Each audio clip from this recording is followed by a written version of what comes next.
Oi pessoal, eu sou Juliana e hoje eu vou compartilhar com vocês a minha lista de próximas leituras. Eu vou compartilhar também qual foi o critério para a seleção desses livros aqui. O critério da minha escolha é o seguinte, é a questão do tempo. Por quê? Primeiro, eu já tenho alguns calhamaços para ler ainda esse ano.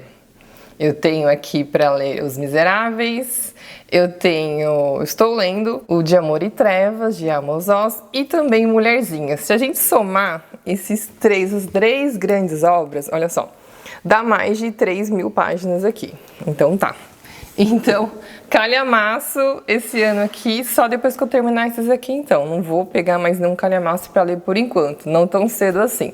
Deixa eu finalizar essas leituras aqui primeiramente. Então eu pensei assim, nós estamos em setembro, estamos caminhando já para o último trimestre do ano. Quer dizer, o ano daqui a pouco já está acabando. Porque pelo menos para mim, esses últimos meses do ano parece que passam muito mais rápido, assim, eu tenho essa impressão. Então eu pensei assim, poxa, tem alguns autores, tem alguns livros, alguns grandes nomes, algumas grandes obras que eu não quero deixar passar esse ano. Eu não quero que mais um ano acabe e eu não tenha lido ainda algumas obras. Então eu pensei assim, eu vou selecionar esses livros aqui e vão ser minhas próximas leituras, então chega de desculpa que eu vou ler essas obras sim. São obras que eu quero ler há muito tempo, autores que eu quero ler há muito tempo, mas por algum motivo, não sei explicar, nem tudo tem lógica, mas eu ainda não li. Então, essas serão as minhas próximas leituras, vou compartilhar aqui com vocês. O primeiro livro dessa lista é um clássico húngaro publicado, deixa eu ver, em 1907. E é o seguinte, ele é um clássico infanto-juvenil, um clássico que continua conversando com todos os leitores até os dias atuais. E é o seguinte, se é um clássico infanto-juvenil e que conversa com nós leitores até hoje, é porque ele deve ter muito a nos dizer. Então, assim, é uma obra que eu sempre quis ler e agora finalmente eu vou ler. Inclusive, eu já comecei a ler, que é Os Meninos da Rua Paulo, de Ferenc Monner. E aqui nós temos a tradução de Paulo Ronay. Essa minha edição aqui é da Kozak Naif, mas a Companhia das Letras tem essa mesma tradução na outra capa aqui, você encontra facilmente aí. De meninos que brincam, são jovens, que eles brincam, eles estão disputando um espaço ali com outro grupo de jovens. Eu tenho a impressão de que esse livro aqui ele vai ser muito emocionante, até porque existe um monumento em Budapeste desses meninos brincando. O Monumento dos Meninos da Rua Paulo. É um livro muito importante para o seu país, para a literatura da Hungria, e eu quero conhecer há bastante tempo, e tá aqui. Outro grande título também da Hungria, que eu quero ler também há bastante tempo, e agora eu lerei. Olha, ele foi publicado, deixa eu ver quando, 1942. É As Brasas de Sando Marai. Esse livro aqui, ele vai falar sobre a amizade, sobre a questão de tempo, mágoas talvez, não sei, a questão da vida, do tempo. Eu sei que parece ser uma grande obra aí, já vi várias pessoas falando bem sobre esse livro, é uma obra muito aclamada e por coincidência também é um autor húngaro. Essa aqui nós temos a tradução de Rosa Freire da Guiar. Então tá aí uma próxima leitura.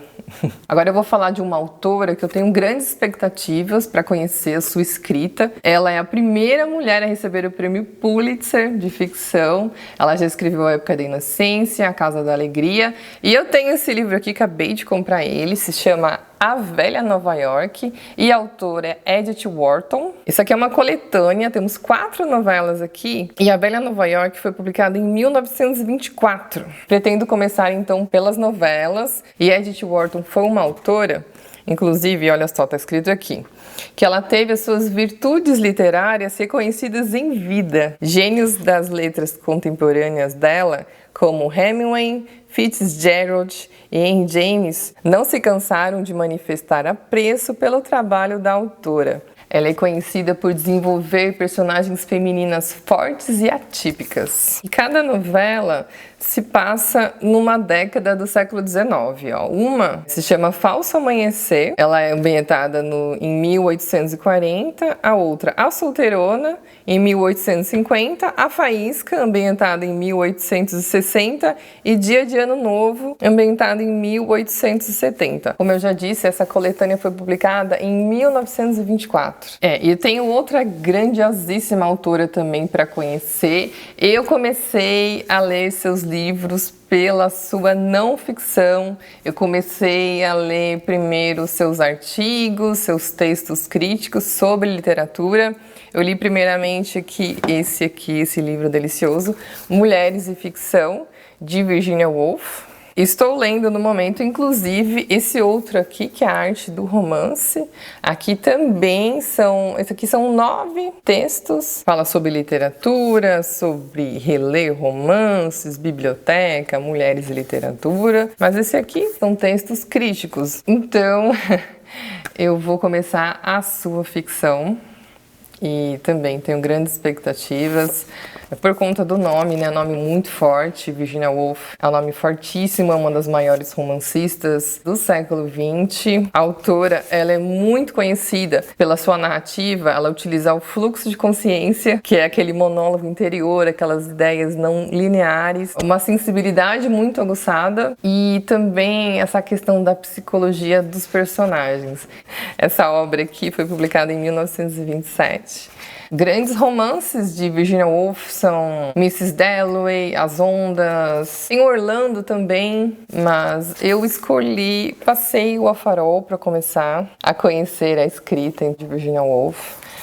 Porque é a obra que me chama mais atenção no momento, é essa daqui, porque aqui tem muito de autobiográfico, vai falar sobre a passagem do tempo, solidão, acho que família também provavelmente. Então, assim, as expectativas são altas, acho que é uma autora aí de grande sensibilidade. Essa edição aqui da Penguin, nós temos prefácio de Genilda Azeredo e tradução de Paulo Henriques Brito. Outro autor muito aclamado. Esse autor aqui, ele foi um dos autores mais importantes da primeira metade do século XX na Europa. Quero muito conhecer a escrita tão aclamada de Stefan Zweig. E escolhi aqui essa antologia com várias novelas do autor. Stefan Zweig escreveu grandes livros como a biografia de Maria Antonieta, como a autobiografia Um Mundo de Ontem, biografia de Maria Stuart.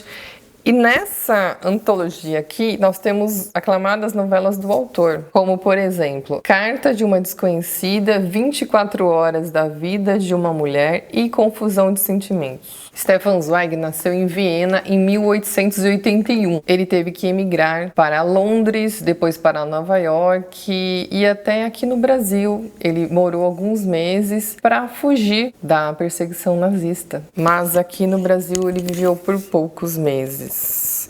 Inclusive, ele viveu em Petrópolis, onde hoje a sua casa se tornou um museu. Eu quero conhecer um grande autor do realismo. Na verdade, nem é do realismo, ele é do naturalismo, que veio do realismo, que se contrapôs ao romantismo. Esse nome é Émile Zola. Eu vou ler finalmente a Émile Zola com a sua besta humana, nessa edição aqui do Zahar. É uma edição comentada e ilustrada. Esse clássico aqui foi publicado em 1890. E deixa eu explicar um pouquinho para vocês. Olha só, o naturalismo, ele dava continuidade ao realismo, que por sua vez foi um movimento de reação contra o melodrama excessivo que havia degenerado ao romantismo. Olha só o que o próprio autor definiu aqui, o que seria a intenção naturalista: representar o cotidiano da maneira mais fiel possível, sem omitir o banal e mantendo sempre um ponto de vista objetivo. Balzac buscou seus personagens nas classes privilegiadas. O naturalismo faria o mesmo junto às classes médias e populares, abordando temas como o trabalho assalariado, relações conjugais, os conflitos sociais, reproduzindo a realidade com perfeita objetividade, sem recuar diante de nenhum dos seus aspectos, inclusive os mais vulgares. Por essa última característica, e sobretudo nos primeiros anos, a crítica foi implacável. Então, tem vários títulos aí de Emily Zola. O que eu tenho aqui para ler, então, é A Besta Humana. E, finalmente, eu não me lembro de ter lido nada nessa corrente naturalista. Acho que vai ser minha primeira leitura dentro do naturalismo. Eu gosto muito do realismo, mas do naturalismo eu acho que eu não li nada ainda. E Emily Zola é um grande nome. Ele foi, inclusive, muito amigo de Gustave Flaubert, que é o autor de Madame Bovary. Essa edição da Zahar, ela tem 20 ilustrações da época. E tem a tradução, a apresentação e notas de Jorge Bastos. Olha aqui, encontrei uma ilustração para mostrar para vocês. Para finalizar aqui, um autor russo que eu não conheço ainda. Esse livro mesmo aqui dele foi publicado em 1895. Esse autor é o Chekhov. Eu escolhi para ler aqui 3 anos, mas nós temos várias obras aí do autor traduzidas aqui no Brasil. Essa tradução aqui de Denise Salles, mas nós temos também Minha Vida, A Estepe. Temos aquela coletânea com contos, A Dama do Cachorrinho e outros contos. Temos O Duelo. Nossa, temos várias opções aqui para ler Chekhov. Tem também aquelas 4 peças muito conceituadas, que são A Gaivota, Tio Vânia, Três Irmãs e Jardim das Cerejeiras. Também vou ler com certeza, mas calma, vou começar aqui por 3 anos primeiramente. Chekhov, ele é muito conhecido pelo seu realismo, ausência de idealizações, tédio. Eu decidi começar aqui por 3 anos, vai falar sobre os primeiros anos aí de casamento de um jovem casal. Então é isso, pessoal, essas serão algumas das minhas próximas leituras. Logo a gente volta então para conversar. Boas leituras a todos, um beijo grande e até logo. Tchau, tchau.